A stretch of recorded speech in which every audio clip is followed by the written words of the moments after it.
아이씨, 야! 그럼 결혼하지 마! 전화기 너머로 터져나온 예랑의 목소리에 온몸이 얼어붙었습니다. 뭐? 지금 뭐라고 했어?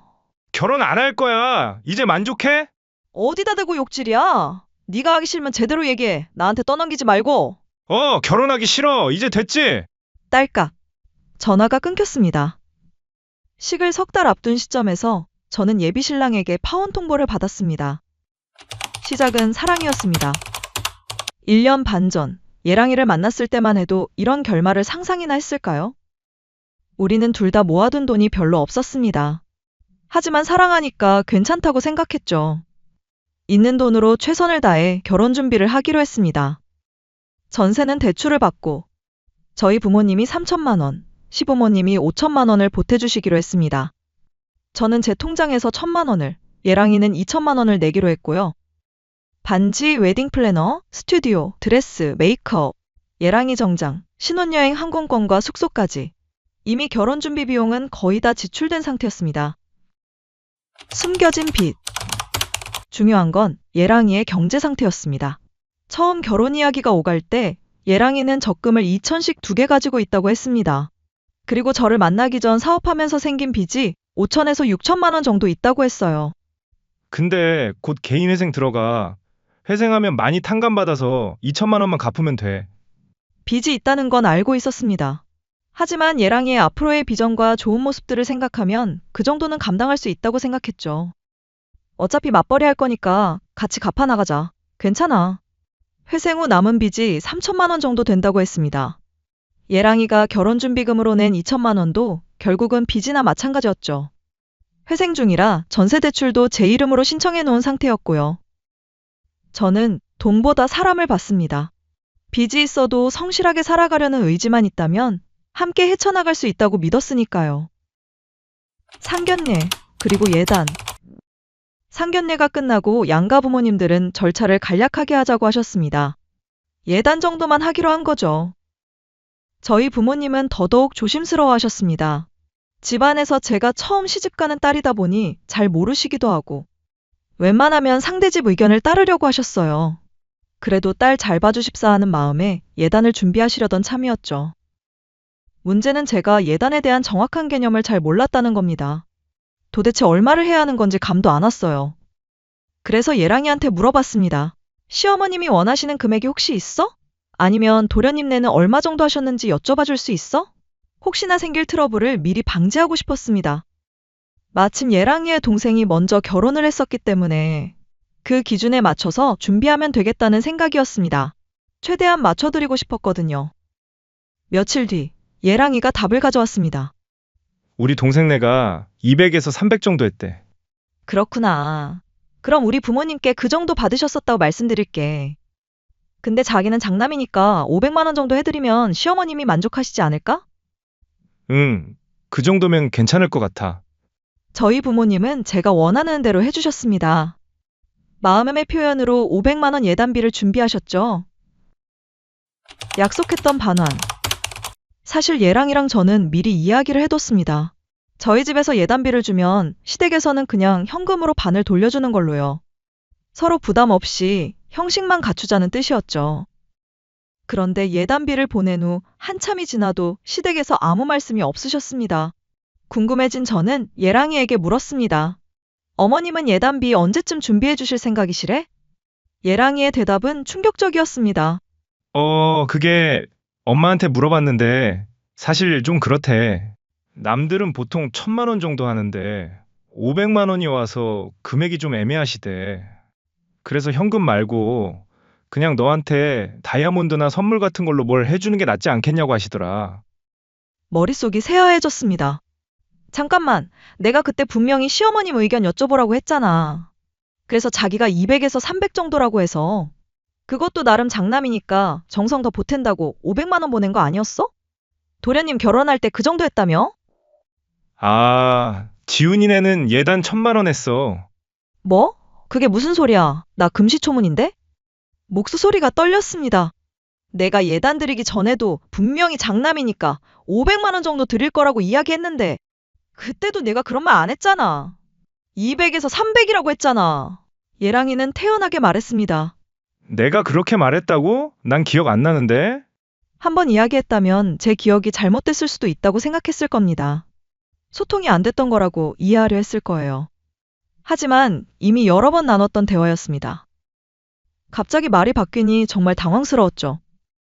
그날도 결국 싸웠습니다.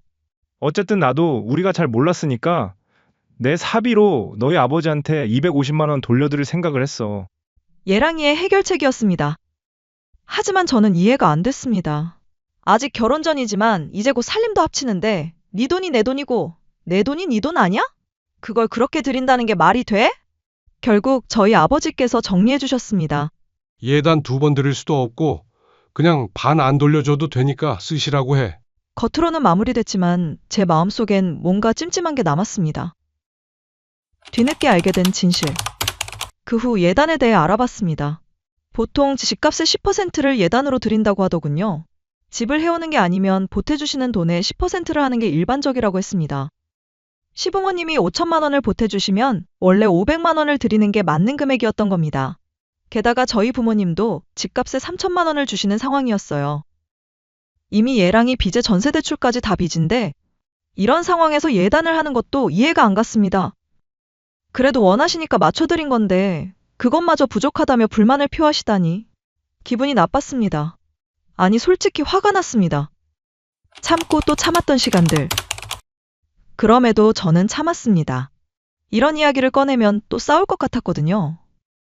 예랑이 기분 좋고 사이 좋을 때 건강하게 대화를 나눠봐야겠다고 마음먹었습니다. 결혼은 감정만으로 하는 게 아니니까요. 서로 솔직하게 터놓고 이야기해야 평생을 함께할 수 있다고 믿었습니다. 그러던 어느 날 저는 예랑이의 경제 상황을 좀 더 정확히 정리하고 싶었습니다.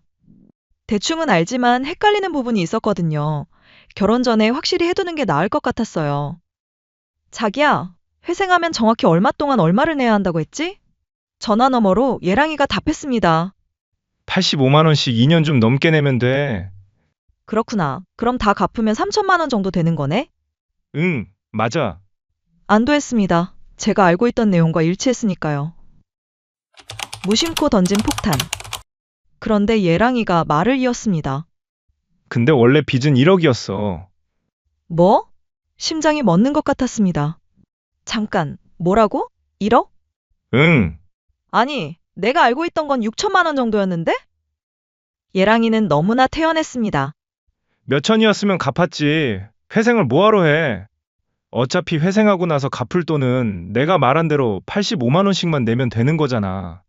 뭐가 달라? 결론적으로 그 돈만 갚으면 되는데 그게 무슨 소리야? 머릿속이 하얘졌습니다. 6천만 원과 1억 원. 숫자상으로 4천만 원 차이지만 그게 문제가 아니었습니다. 무너지는 신뢰. 예단 이야기 때도 그랬습니다. 말이 바뀌었어요. 그리고 지금 빚에 대한 이야기마저 달라졌습니다. 식을 3달 남긴 시점에서 여러 번 이런 모습을 보니 예랑이에 대한 신뢰가 조금씩 깨져내리는 게 느껴졌습니다. 항상 돈 이야기만 나오면 예민하게 반응했던 예랑이었습니다. 그래서 저도 조심스럽게 접근하려 했죠. 하지만 말이 자꾸 바뀌니 정말 많은 생각이 들었습니다. 내가 알고 있는 사람이 맞나? 결혼해도 되는 걸까? 또 뭘 숨기고 있는 건 아닐까? 혼자 끙끙 앓으며 고민했습니다. 친구들한테도 상담했어요. 모두 걱정스러운 눈빛으로 저를 바라봤습니다. 폭발 직전의 대화. 며칠 후 예랑이와 평소처럼 통화를 했습니다. 사실 별것 아닌 걸로 다툰 게 시작이었어요. 언성이 조금씩 높아졌고 그때 저는 제가 가진 고민을 토로했습니다. 요즘 내가 알고 있던 사람이 맞는지 혼란스러워. 뭐? 갑자기 무슨 소리야? 결혼에 있어서 중요한 내용들이 자꾸 내가 알던 거랑 다르니까 고민이 많아. 예랑이는 짜증 섞인 목소리로 물었습니다. 또 뭐? 빚도 그렇고 예단도 그렇고. 빚은 이미 감안하고 하기로 했잖아. 끝난 얘기를 왜 자꾸 해? 아니, 그게 아니라 예단 얘기부터 해볼게. 우리 몰랐던 게 있는데 원래 집값의 10%를 하는 게 맞다더라. 그럼 500만 원이 맞는 금액이잖아. 예랑이가 말했습니다. 나 그거 알고 있었는데? 뭐? 또다시 말이 바뀌었습니다. 폭발하는 감정. 목소리가 떨렸습니다. 알고 있었으면 그때 어머님 입장에서 금액이 불만이셨어도 내가 원래 이런 원칙으로 한다더라 하고 수습했어야 하는 거 아니야? 예랑이가 소리쳤습니다. 그게 내 잘못이야? 우리 엄마가 불만인 게 왜 내 잘못이냐고. 뭐? 그럼 내가 어떻게 해? 내가 중간에서 제대로 전달을 해줬어야지. 우리 엄마한테 직접 얘기해. 내가 왜 중간에서 욕을 먹어야 돼? 할 말을 잃었습니다. 끝까지 본인이 잘못 이야기했던 내용들에 대한 인정은 없었습니다. 도리어 저를 공격하기만 했죠. 빚도 그래. 이미 감안하고 하기로 해놓고 끝난 얘기를 자꾸 왜 꺼내냐고. 1억이랑 6천이 같은 금액이야? 4천만 원 차이를 내가 왜 지금 알아야 돼? 회생하고 나서 갚을 돈은 똑같잖아. 뭐가 문제냐고. 대화가 되지 않았습니다. 파국의 순간. 예랑이의 목소리가 점점 거칠어졌습니다. 화를 참지 못하는 게 느껴졌어요. 그리고 마침내 아이씨, 그럼 결혼하지 마. 욕설과 함께 내뱉어진 파혼 선언. 온몸이 얼어붙었습니다. 뭐? 지금 뭐라고 했어? 결혼 안 할 거야. 이제 만족했어. 어디다 대고 욕질이야? 네가 하기 싫으면 제대로 얘기해. 나한테 떠넘기지 말고. 결혼하기 싫어. 이제 됐지? 딸깍. 전화가 끊겼습니다. 3일간의 침묵. 그날 이후 3일 동안 서로 연락하지 않았습니다. 저는 방 안에서 하염없이 앉아 있었습니다. 정말 이렇게 끝나는 건가? 아니, 이게 끝이 맞나? 반지도 샀고, 웨딩 플래너 계약도 했고, 드레스도 골랐고, 신혼여행 항공권도 끊었습니다. 이미 수천만 원이 나간 상태였어요. 하지만 더 큰 문제는 마음이었습니다. 신뢰가 완전히 무너져 버렸거든요. 부모님께 털어놓다. 3일째 되는 날 저는 결심했습니다. 더 이상 혼자 끙끙 앓고 있을 수 없었어요. 부모님께 모든 걸 말씀드려야 했습니다. 거실 소파에 앉아 계시던 부모님 앞에 무릎을 꿇었습니다. 아빠, 엄마, 죄송해요. 어머니가 놀라서 저를 일으켜 세우셨습니다. 무슨 일이야? 왜 그래? 저 결혼 못할 것 같아요. 아버지의 표정이 굳어졌습니다. 무슨 소리야? 무슨 일이 있었어? 저는 그동안 있었던 일들을 차근차근 설명했습니다.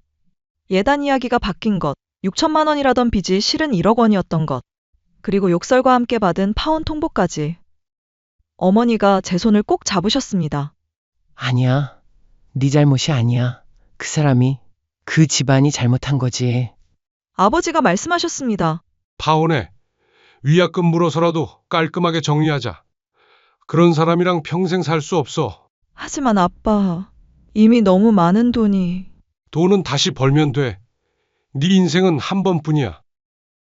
마지막 확인, 시부모님께 전화. 파혼을 확정하기 전 저는 한 가지만 더 확인하고 싶었습니다. 시부모님은 정말 아들의 상황을 알고 계셨을까? 용기를 내서 시어머니께 전화를 걸었습니다. 어머님, 저예요. 그래. 무슨 일이야? 어머님, 혹시 예랑이가 빚이 얼마나 있는지 아세요? 전화기 너머로 잠시 침묵이 흘렀습니다. 빚? 무슨 소리야? 예랑이가 개인 회생 중인 거 알고 계세요? 뭐? 회생? 그게 무슨... 시어머니는 정말 모르고 계셨습니다. 저는 그동안의 모든 것을 설명드렸습니다. 그래서 어머님께서 예단 말씀하셨을 때 저희 부모님도 예랑이가 빚이 없다고 알고 계셨기 때문에 딸 잘 봐주십사 하는 마음으로 드린 거였어요. 근데 실제로는 시어머니의 목소리가 떨렸습니다. 나도 몰랐어. 정말 몰랐어. 그 자식이 우리한테도 숨긴 거였구나. 전세 대출도 제 이름으로 신청한 것도 모르셨죠? 그것도 처음 듣는다. 예상했던 대로였습니다. 시부모님도 아들에게 속았던 겁니다. 시부모님의 사과. 시어머니가 한참을 말없이 계시다가 입을 여셨습니다. 미안하다. 정말 미안해. 우리가 제대로 된 부모 역할을 못했구나. 애가 우리한테도 이렇게 숨기고 있었을 줄은. 시아버지께서 전화를 받으셨습니다. 예은아, 네가 상처 많이 받았겠구나. 우리 아들이 잘못했다. 정말 뭐라 말할 말이 없구나. 아버님, 파혼하는 게 맞는 것 같다. 네가 우리 집으로 시집와서 고생할 필요 없어. 마음 잘 추스리고 좋은 사람 만나서 행복하게 살아라. 전화를 끊고 나서 한참을 울었습니다. 시부모님은 좋은 분들이셨어요. 다만 아들이 모든 걸 숨겼던 겁니다. 인생 공부. 결국 파혼했습니다. 위약금도 물고 마음도 아팠지만 부모님이 말씀하셨어요. 결혼 전에 알게 된 게 천만 다행이야. 맞는 말이었습니다. 1억 원 빚을 숨기고 부모님께도 거짓말하고 저한테까지 욕설과 함께 파혼 통보한 사람. 그런 사람과 평생을 함께 살 뻔했다니. 인생 공부 비싸게 했다고 생각하기로 했습니다. 이제는 저를 속이지 않는 진심으로 소통할 수 있는 사람을 만나고 싶습니다. 제가 잘 결정한 거겠죠?